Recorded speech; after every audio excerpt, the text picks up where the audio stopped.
A few days later, several couples drove out here for a trip. Unexpectedly, their path was blocked by the same wire trap on the roadside. Their tires were punctured beyond saving. They urgently called a tow truck for help. But unfortunately, in this remote area, there was no cell signal at all. With no other choice, they decided to walk ahead to seek help. They left the couple Evan and Francine behind to watch the car. Neither of them realized that someone in the woods had been watching them for a long time, while Evan was rummaging through the car for food. A strange noise suddenly echoed in his ears. He immediately went to investigate, but after a long wait, Francine still didn't see her boyfriend return. As she searched around anxiously, a shoe suddenly appeared not far away. She slowly walked toward it. Wasn't this Evan's shoe? At first, Francine thought it was just a prank, but when she lifted her gaze, an ear was lying on the ground right in front of her. Francine staggered back in terror. Meanwhile, the other four, unaware of anything, found a secluded wooden cabin. The yard was filled with wrecked cars. Although Jesse sensed something was wrong, they went inside anyway, desperate to find a phone to call for help. They shouted for a long time, but no one responded. Only waves of stench came from inside. It didn't look like a place humans lived in. Sure enough, Chris found jars in the fridge, and they seemed to be filled with chunks of human flesh. Jesse also found the wire used to puncture their tires. At that moment, Scott noticed many other strange things. He wanted to tell everyone to leave immediately, but Carly suddenly insisted she needed the bathroom. However, the moment she entered, she found an incomplete corpse lying inside the bathtub. Terrified, Carly rushed out and told everyone to leave. We have to go now. Shit. But unexpectedly, the cabin's owners, the three brothers, returned home at that very moment. They panicked and ran to the back door to escape, but it had long been sealed with wooden planks. They never imagined they had willingly walked into a trap. The three brothers came inside, tossing the wire onto the bed, but they had no idea someone was hiding underneath it. Then the brothers picked up a saw.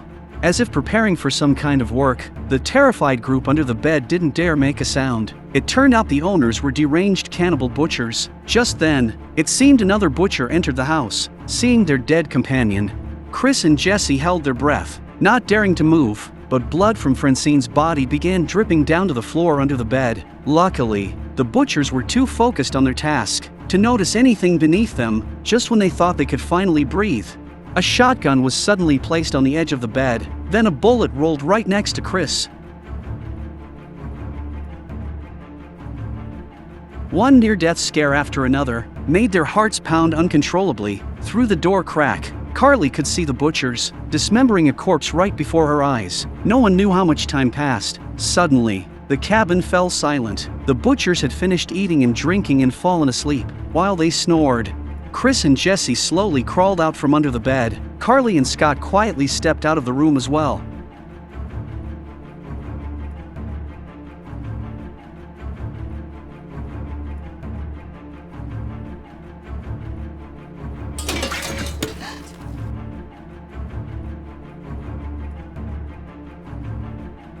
They thought opening the door meant freedom, but the moment they did, another door outside creaked loudly. Chris immediately grabbed the metal spring on the door, enduring the pain as he signaled the others to run first. But unexpectedly, his hand was caught and torn open. The smell of blood instantly woke the butcher.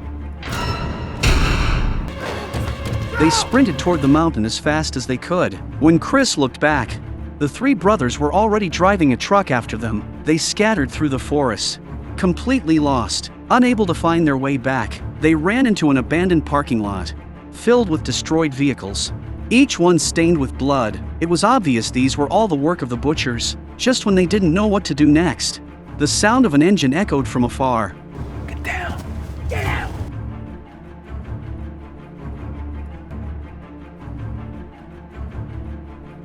The cannibal brothers had arrived. They looked deformed and grotesque, yet each of them possessed brutal skills. Because they were all born from inbreeding, they came into the world as malformed children, killing passing travelers and living off human flesh. As they closed in step by step, Chris came up with an idea. He heard the truck's engine still running. He wanted to use a diversion to draw them away, while the others seized the chance to steal the truck.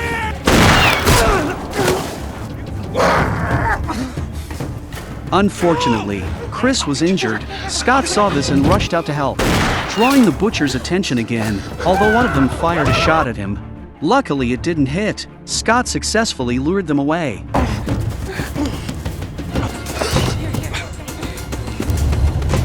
Go. Jesse and Carly took the chance to lift Chris up and help him into the truck. They started the engine and prepared to escape, but a gunshot suddenly rang out behind them. One of the butchers who hadn't gone far had doubled back. He was getting closer and closer. Jesse stepped on the gas without hesitation and sped away from the nightmare. Scott was frantically running through the forest. Fortunately, at that moment, he crossed paths with his companion's car. He thought this time he could finally escape alive, but the next second, he was caught by one of the butcher's traps. Seeing her boyfriend like this, Carly was overwhelmed with heartbreak, but not far away. The butcher had already drawn his bow and was aiming at them. Helplessly, they had no choice but to abandon Scott and run for their lives. Jesse and the others darted through the mountains and woods, thinking they could follow a narrow path and escape this forest, but unexpectedly, a fallen tree blocked their way, and to make things worse, when they tried to reverse the car, it sank straight into a mud pit. No matter what they tried, they couldn't get the car out. Helpless, they had to continue on foot, but the forest was not their territory. Danger lurked everywhere.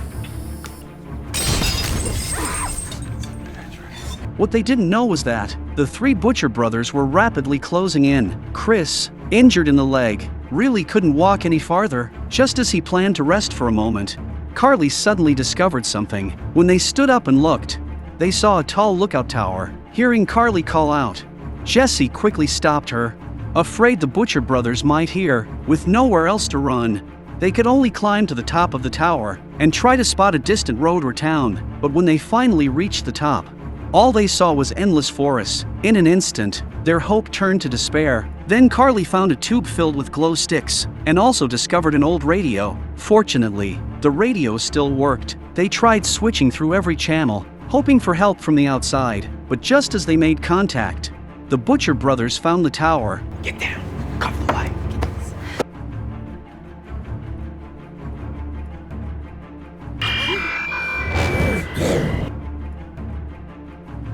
I don't know my position. Just help. Seeing the Butcher carrying a torch and preparing to come up, Chris quickly called Jesse over, and together they blocked the hatch with a table. They thought this would keep the Butchers out.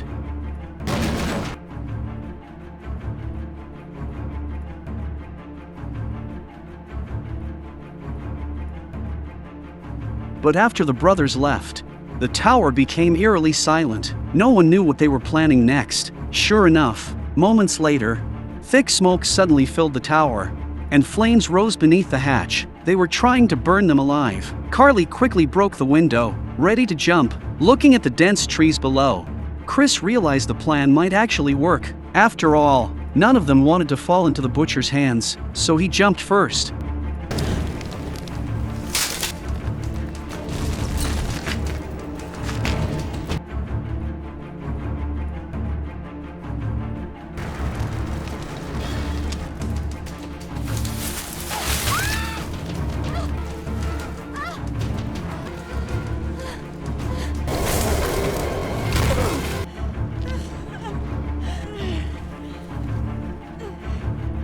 But every move they made was clearly seen by the Butchers below. One of them had already climbed up a tree. Realizing their position was exposed, Chris had no choice but to lead them elsewhere. The trees here were dense, their branches nearly connected together. Chris and Jesse quickly made it to the other side, but Carly, terrified of heights, lost her balance and fell back.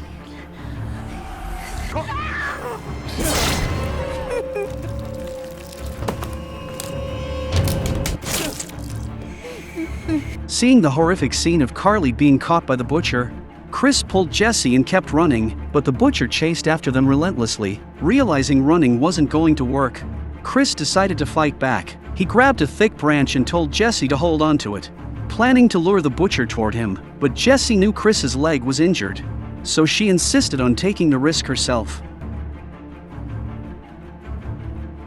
I'm right here! Come and get me! Where are you? Here I am!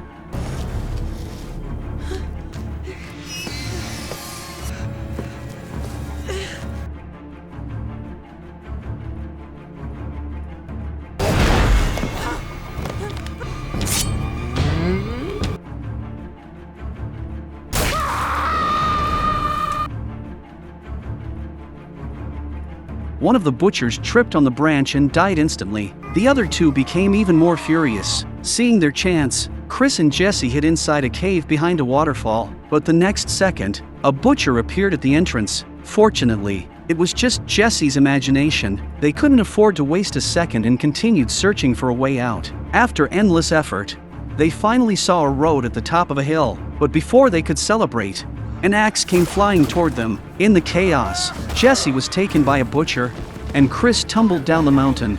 Jesse! At that moment, a police car arrived on the road. Chris rushed down the slope without hesitation and blocked the police car. For a moment, Chris felt hope return. He tried explaining everything to the officer, but the next second, the officer was killed by the hidden butcher. Chris quickly ran to the police car to escape, but the keys were missing, and the butcher didn't plan to give him a chance to run. Seeing the officer's gun nearby, Chris reached for it, but the butcher approached at that moment. He picked up the officer's car keys and circled the vehicle, looking for Chris.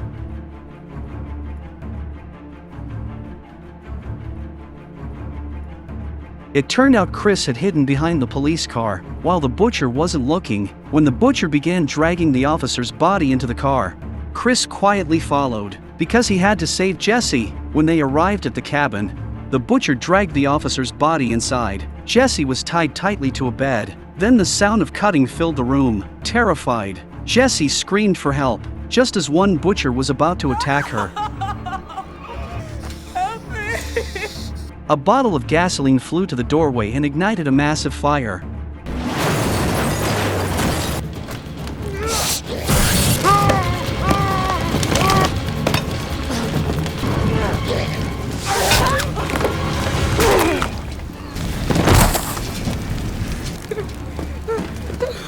But as Chris tried to free Jesse, one butcher suddenly regained consciousness.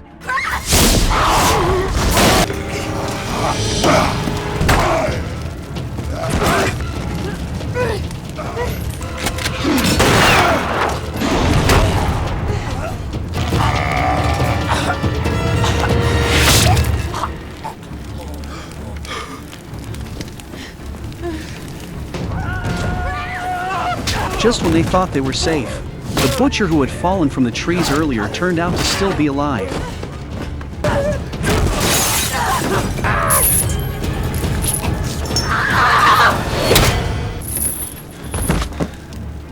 They thought everything was finally over, but when Chris picked up the gun to leave, all three butchers got up again.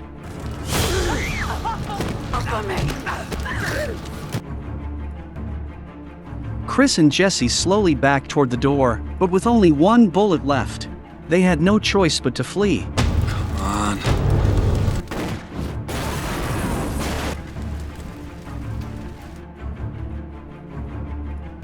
They escaped the butcher's grasp and ran toward the main road. Behind them, the cabin was consumed by flames until it turned into ashes.